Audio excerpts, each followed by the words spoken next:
We're standing here in the Balliol Historic Archives Collection Centre. It's based in the former St Cross Church, the conversion of which won an Oxford Preservation Trust Award in 2011. Professor Lesley Higgins is an expert on Gerard Manley Hopkins and has delved through the Balliol archives researching Hopkins' papers and letters. Lesley, you've delivered your lecture titled Spelt from Hopkins' Leaves, Considering Archival Remains. Please could you tell us more about Balliol and Oxford University's connections with Gerard Manley Hopkins? Hopkins won an exhibition or a scholarship to Balliol in the spring of 1863, and unlike most students who would start in the fall, he started in April.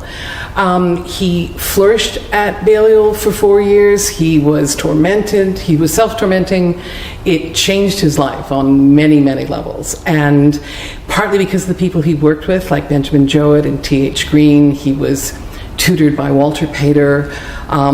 Balliol was at the sort of epicenter of the religious controversies of the day. So he was an example of a student who was very torn by some of his tutors who supported the broad church, some of his tutors or other members of the Oxford community who were very much high Anglicans, a number of young men who converted, or as they called it in those days, perverted to Rome. So Hopkins is sort of thrown into all of that for 4 years, in the middle of which he decided to convert to Roman Catholicism, and basically threw it all away, or potentially could have thrown it all away. I mean, when he did so, he ended all of the sort of normal opportunities that somebody as extraordinarily gifted as he was would have had.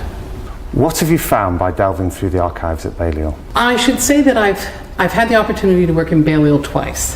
The first, when I was a graduate student, was going through the papers of Benjamin Jowett, which are thorough and exceptional, an entire brilliant career as an academic, a translator, and administrator.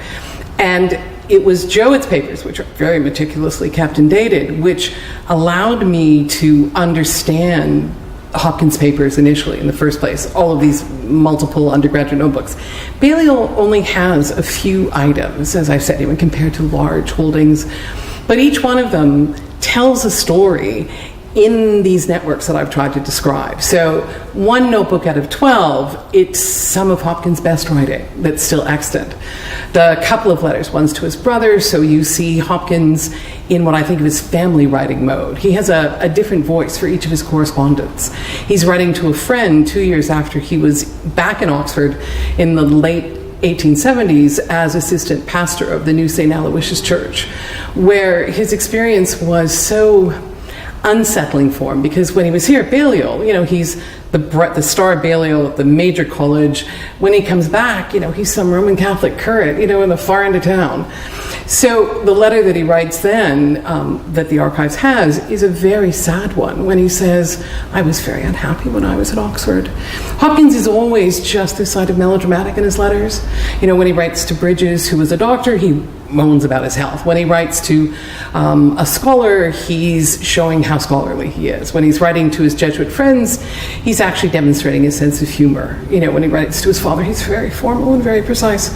So there are 3 letters, one to his brother, one to his friend, and then this short, very businesslike letter that basically says, "Please settle up my account so I can graduate." But even then, as I say, for me, the most important piece of information that doesn't exist anywhere else is just this little note saying, "My father says send the bills to him."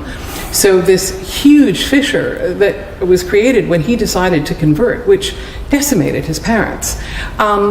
2 years later, they're paying his bills, he's back at home.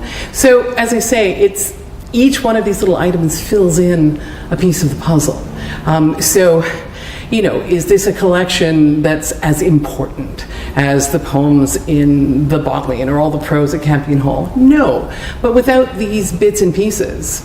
Also, if I may say, there are 4 sketchbooks, and Balliol has 3 of them. For some people, this is the motherlode of Hopkins' drawings, and because he stopped drawing when he became a Jesuit, he redefined scrupulosity. So this is 3/4 of almost of his work, and the sketches are extraordinary.